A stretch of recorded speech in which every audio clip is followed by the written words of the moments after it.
Well, dear students, myself Dr. Ashish Garg, Associate Professor in Chemistry, State RN Ruia Government College, Ramgarh Shekhawati, district Sikar, Rajasthan.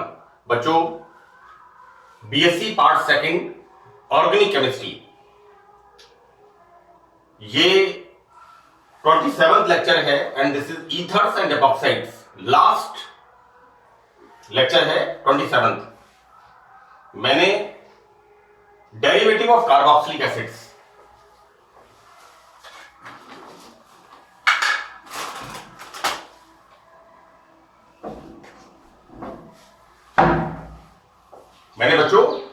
Derivative of carboxylic acids के साथ ही ether and एपॉक्साइड्स को include किया है।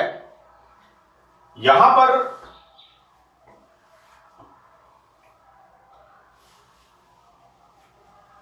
जो epoxide ring है उसका जो ओपनिंग होता है, जैसा मैंने आपको बताया था, acid catalysed ring opening of the epoxide ring and base catalysed ring opening of the epoxide ring. इन दोनों में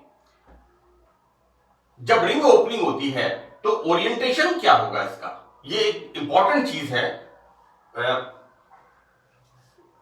मैं एक बात आपको बता दूं बच्चों की, आजकल जो क्वेश्चन पेपर्स आते हैं वो इतना डिटेल में सेट नहीं होते।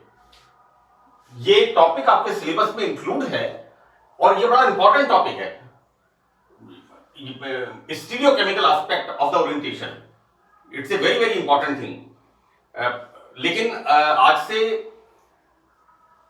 20-22 साल पहले जब ये झुंझुनू सीकर रीजन राजस्थान यूनिवर्सिटी के साथ एसोसिएटेड था, तो उस समय क्वेश्चन पेपर फ्रेम करने में हफ्ता लग जाता था, 1 वीक, और बच्चे डिटेल में स्टडी भी किया करते थे। लेकिन आजकल ये जो 1 वीक सीरीज और ये 1 डे सीरीज और सो कॉल्ड ये जो फास्ट फूड आ गया है ना, ये it's a very damaging thing. Anyway, we start our topic now. बच्चों, stereochemical aspect of the ring opening, यहां पर जो ओरिएंटेशन है, अगर रिंग ओपन होती है तो जो ओरिएंटेशन है वो क्या होगा। देखो बेटा, यहां पर 2 चीजें मैंने बताई हैं कि इपॉक्साइड रिंग एसिड या बेस कैटलिस्ट द्वारा खुल जाती है, और इसको मैंने पार्ट नंबर 25 में 26 में बहुत डिटेल में एक्सप्लेन किया है। एसिड कैटलिसिस जब होता है, यहां पर ये एसिड कैटलिस्ट की प्रेजेंस में जब इपॉक्साइड रिंग खुलती है, ये मैंने बहुत डिटेल में एक्सप्लेन किया हुआ है। तो बच्चों, SN1 रिएक्शन की भांति न्यूक्लियोफिलिक कार्बन के साथ जुड़ता है। बच्चों, SN1 नाभिक स्नेही प्रतिस्थापन अभिक्रिया unimolecular, right, nucleophilic substitution reaction unimolecular.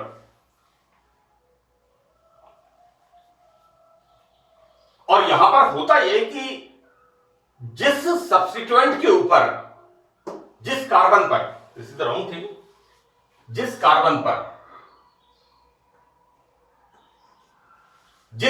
पर सब्स्टिट्यूएंट ज्यादा होते हैं वहां पर न्यूक्लियोफाइल अटैक करता है। लेकिन बेस कैटलिसिस में उल्टा होता है। यहां पर ये जो मैंने 2 पॉइंट्स लिखे हैं, इन दोनों पॉइंट्स को मैंने मेरे इसी चैप्टर में पार्ट नंबर 25 एंड 26 दोनों में काफी डिटेल में इसको एक्सप्लेन किया है। देखो बच्चों, बेस कैटलिस्ट में इपॉक्साइड रिंग खुलती है, एसिड कैटलिस्ट में इपॉक्साइड रिंग खुलती है, क्योंकि इपॉक्साइड रिंग 3 मेंबर्ड रिंग है। इसके अंदर 2 कार्बन है और 1 ऑक्सीजन है। बेयर स्ट्रेन थ्योरी, मैं इसका 4थी बार जिक्र कर रहा हूं, क्योंकि 3 मेंबर्ड रिंग के अंदर स्ट्रेन ज्यादा होता है, इसलिए रिंग जल्दी ओपन हो जाती है, राइट। तो बच्चों, यहां पर दोनों के अंदर इपॉक्साइड रिंग ओपन होती है, इपॉक्साइड रिंग खुलती है ना।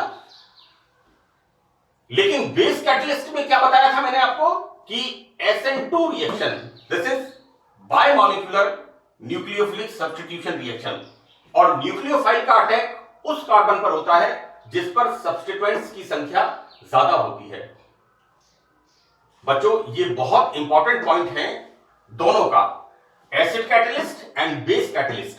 मैंने ओरिएंटेशन समझाने से पहले ये दोनों पॉइंट्स लिखे हैं, और ये दोनों पॉइंट्स क्या हैं, lecture number 25th and 26th उनकी समरी है एक तरह से, ये उनका एसेंस है दोनों। देखिए क्या है कि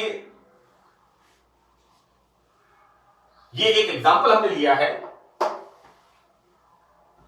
and it's a very interesting. मैं इसको अभी आपको एक्सप्लेन करूंगा। मैंने इसको कोशिश की है बहुत अच्छी तरह से लिखने की कि यहां दोनों ही स्थितियों में, इन दोनों के अंदर, मतलब acid in the presence of acid catalyst और in the presence of base catalyst,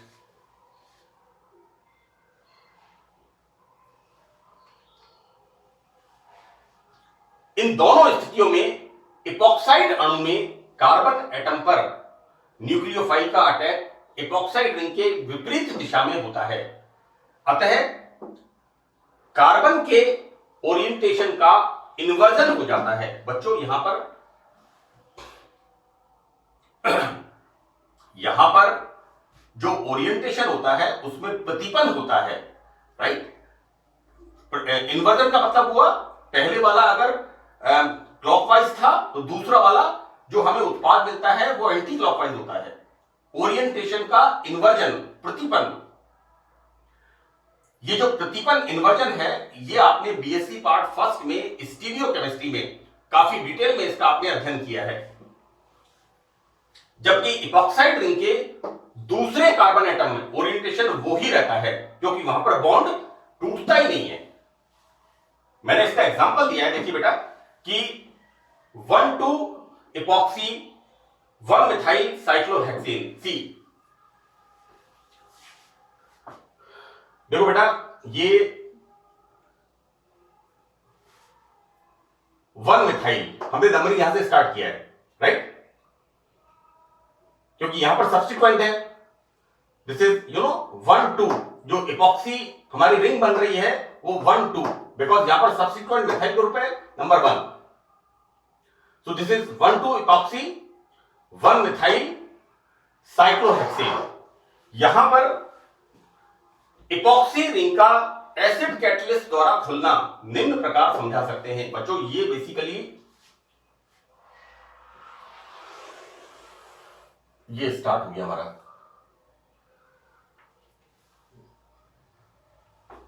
no, it's not like this.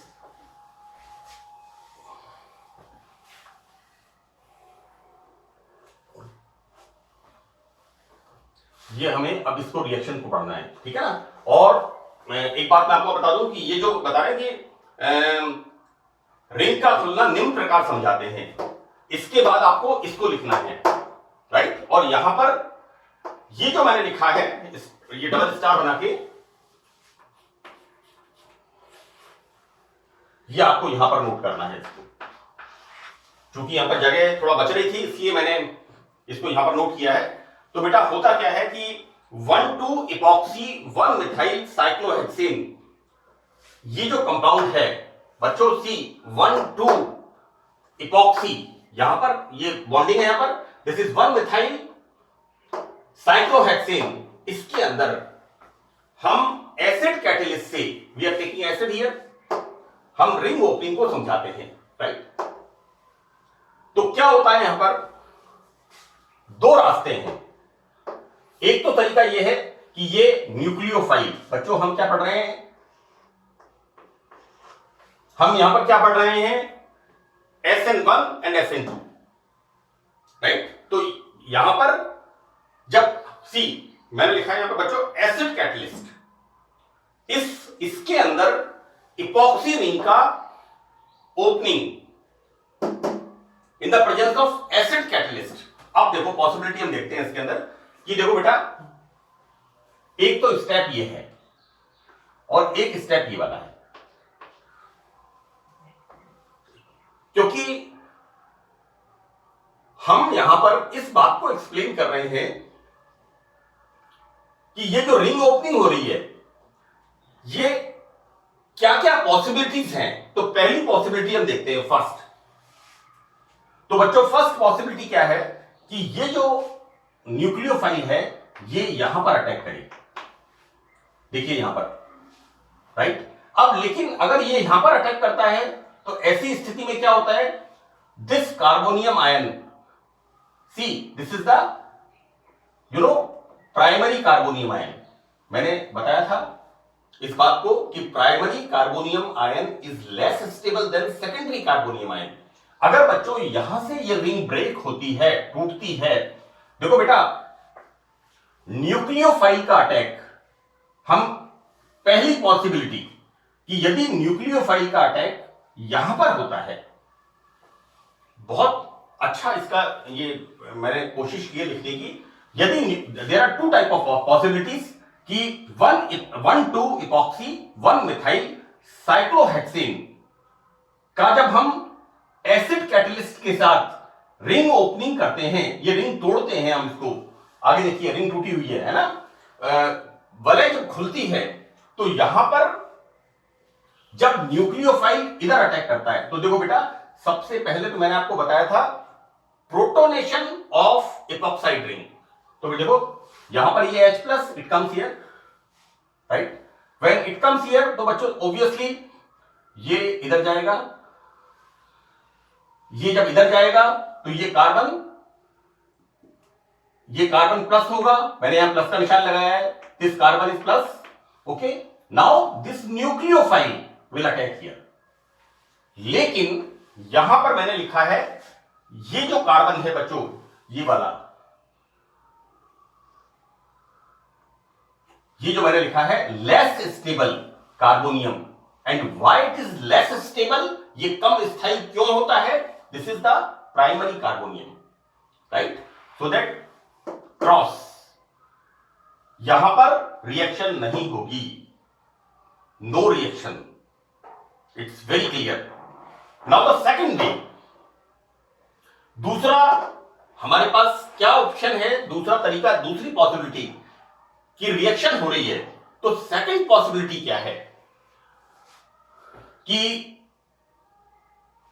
Second possibility में वापस हम देखते हैं ये जो इपॉक्साइड रिंग है इसका पहले प्रोटोनेशन होगा, here it's going on and this will attack here.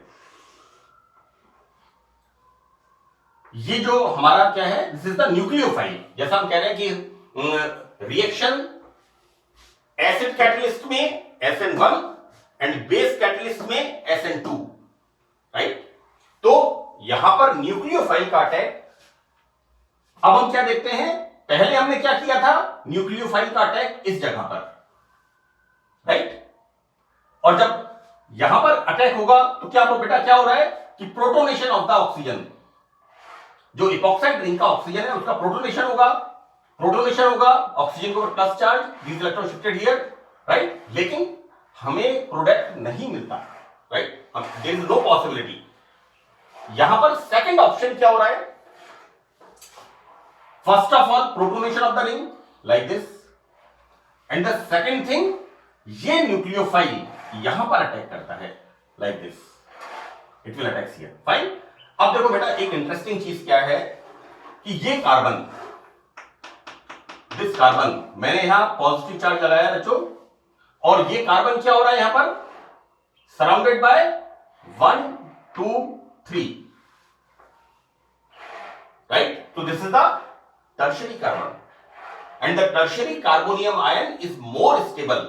मैंने इन दोनों के अंदर acid catalysed ring opening and base catalysed ring opening epoxide ring की, इसके अंदर मैंने इसको बार बार बताया है कि यहां पर ये बनेगा टर्शियरी का, तो दिस इज स्टेबल, मुझे कहना लिखना चाहिए दिस इज मोर स्टेबल।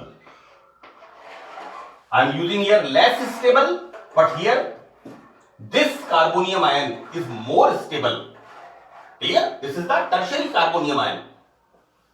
तो बच्चों यहां पर क्या होगा, this bond shifted here, obviously यहां पर ऑक्सीजन के पास इलेक्ट्रॉन डेफिशिएंसी होगी, तो इपॉक्साइड रिंग टूटेगी, this bond shifted here and it comes here and the product is this is the right way, this is the correct. मैंने right का निशान यहां पर लगाया है, this is the formation of, this is the, बच्चों देखो आप नंबरिंग कहां से करेंगे, यहां से 1 2 3 4 5 6, यहां से नंबरिंग क्यों की है, OH ग्रुप लगा हुआ है, नॉमेनक्लेचर आपका पढ़ा हुआ है 12th के अंदर, मैं बहुत ज्यादा इसको नहीं बताऊंगा। नंबरिंग हमने यहां से स्टार्ट किया है, तो this is the 2 bromo 2 methyl and this is the cyclohexanol, this is the formation, right. तो ये इसकी इसका मैकेनिज्म है। अब देखो बेटा, इसका जो ये ऐसा हुआ, हमने जो रिएक्शन पढ़ी है, इसको मैंने यहां पर बेटा ये आपको लिखना है, इस जगह मैंने स्टार लगाया है बच्चों, और ये स्टार कहां से, ये यहां से शुरू है, इट स्टार्टेड फ्रॉम दिस। पहले आपको इसको लिखना है 1 एंड दिस इज 2, ये 2 बिंदु है बेटा, ये इसको मिला के आपको लिखना है, ये यहां पर आपको लिखने हैं कि इपॉक्साइड रिंग के स्टार कार्बन एटम पर, सी यहां पर हम देखते हैं, वेट हियर, ओके, यहां पर बच्चों स्टार कार्बन एटम, मैंने स्टार लगाया नहीं,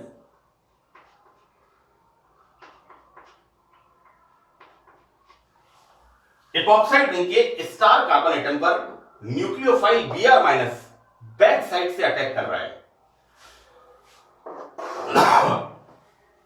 अतः कार्बन एटम के ओरिएंटेशन का प्रतिपन्न हो जाता है, उल्टा हो जाता है। इसके विपरीत C star here, carbon atom के ओरिएंटेशन में कोई परिवर्तन नहीं होता है। बच्चों, उत्पाद में CH बॉन्ड का विन्यास हमारे पास जो बनता है, ये वाला, इसका ओरिएंटेशन वही रहता है जो कि इपॉक्साइड रिंग में था। यही कारण है कि इपॉक्साइड रिंग खुलने में इस वाले कार्बन का, यहां पर बच्चों इसका बॉन्ड में क्लीवेज नहीं होता है, तो बच्चों ओरिएंटेशन में परिवर्तन भी नहीं होता है। So it's very clear. यहां पर ये बच्चों जो मैंने समझाया है, इसको एक बात तो बिल्कुल स्पष्ट है कि ऑक्सीरेन या इपॉक्साइड में 3 मेंबर्ड रिंग होती है, 3 मेंबर्ड रिंग में स्ट्रेन होता है। हमने इस बात को बहुत अच्छी तरह से बेयर स्ट्रेन थ्योरी में बीएससी पार्ट फर्स्ट के अंदर हमने पढ़ा है कि जो cyclopropane, cyclobutane, cyclohexane, cyclopentane, right, इनकी स्टेबिलिटी के बारे में तो ये तय बात है। और यहां पर बच्चों ये जो इपॉक्साइड आयन होता है, ये अनस्टेबल इपॉक्साइड रिंग होती है, ये लेस स्टेबल होती है क्योंकि इसमें स्ट्रेन होता है, और ये बहुत जल्दी एसिड कैटलिस्ट या बेस कैटलिस्ट से रिएक्शन करके खुल जाती है। और हमने यहां पर lecture 25th, 26th and 27th इसमें बहुत डिटेल में कि रिंग ओपनिंग किस प्रकार से एसिड कैटलिस्ट से होगी, सी किस प्रकार से बेस कैटलिस्ट से होगी, राइट, इसको हमने बहुत अच्छी तरह से समझा है। बहुत सिंपल और बहुत ही इंटरेस्टिंग ये मैकेनिज्म है। आप थोड़ा सा इसको समझने की कोशिश करिएगा। कम से कम मैंने आपको ये कहा है कि प्रत्येक लेक्चर को आप 2 या 3 बार पहले ध्यान से सुनिए, और बच्चों इसके बाद इसके नोट्स बना करके जब आप 1-2 बार लिखेंगे तो आपको कंसेप्ट क्लियर हो जाएंगे। लेकिन आपको यह पता होना चाहिए कि primary carbonium ion, secondary carbonium ion, tertiary carbonium ion, इनकी स्टेबिलिटी क्या है। और इसके लिए आप बीएससी पार्ट फर्स्ट में इसी लिंक के ऊपर मैंने जो मैकेनिज्म ऑफ ऑर्गेनिक रिएक्शंस डाला है उसको आप ध्यान से पढ़ लें, क्योंकि अगर आपको केमिस्ट्री पढ़नी है तो बच्चों ये एक बेसिक कंसेप्ट है कि आपको ऑर्गेनिक रिएक्शंस का मैकेनिज्म किस प्रकार हो। जैसे हमने यहां पर 2 पॉसिबिलिटीज को देखा है, और उन दोनों पॉसिबिलिटीज में हम देखते हैं कि इससे रिएक्शन नहीं हो सकती, लेकिन इससे रिएक्शन होती है, क्योंकि यहां पर बच्चों प्राइमरी कार्बोनियम आयन बनता है, और primary carbonium ion is less stable then here here बच्चों यहां पर this primary carbonium ion is less stable while this is the tertiary carbonium ion this is more stable. तो यह कंफर्म है कि एसिड कैटलिस्ट के अंदर इसी रास्ते से ये रिएक्शन होगी और प्रोडक्ट बनेगा, राइट। तो ये हमारा एपॉक्साइड्स यहां पर खत्म। एक और बड़ी इंपॉर्टेंट चीज एपॉक्साइड्स की है, इट्स वेरी वेरी बहुत इंपॉर्टेंट बेटा, ये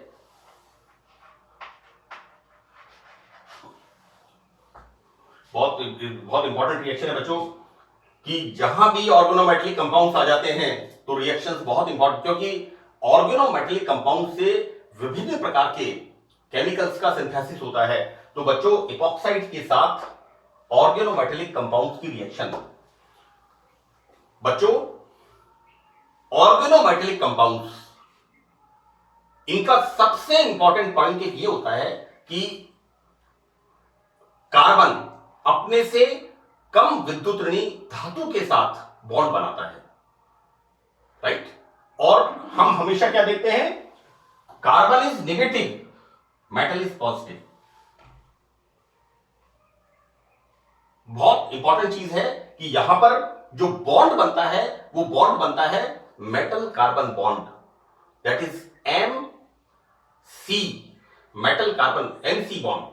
यहां पर मेटल कार्बन बॉन्ड फॉर्म होता है और मेटल कार्बन बॉन्ड जब फॉर्म होता है तो यहां पर मेटल होता है इलेक्ट्रोपॉजिटिव एंड कार्बन होता है इलेक्ट्रॉन रिच।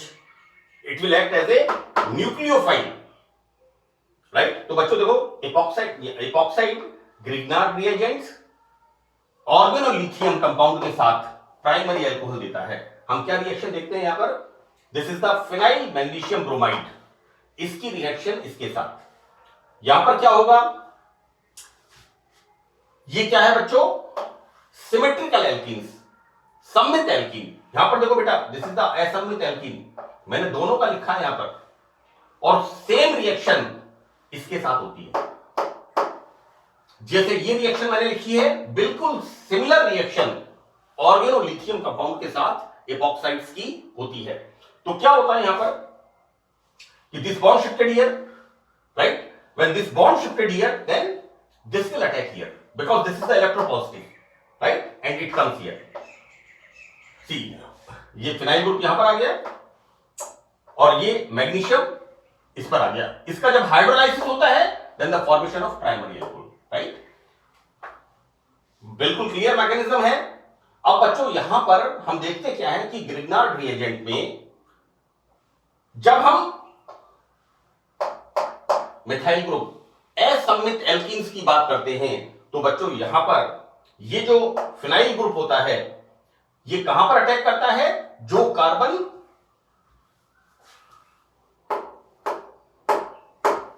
कम प्रतिस्थापित होता है, जो कार्बन कम प्रतिस्थापित, like this and formation of like this. Same mechanism, बस मेरे को आपको सिर्फ ये बताना है this is the symmetrical alkene and this is the unsymmetrical alkene, और ग्रिग्नार्ड रिएजेंट उस कार्बन पर अटैक करता है जो कार्बन कम सब्स्टिट्यूटेड होता है, right. So that's all in this unit. This is the epoxide और ऑक्सीनेंस। So this is over now. Thank you very much.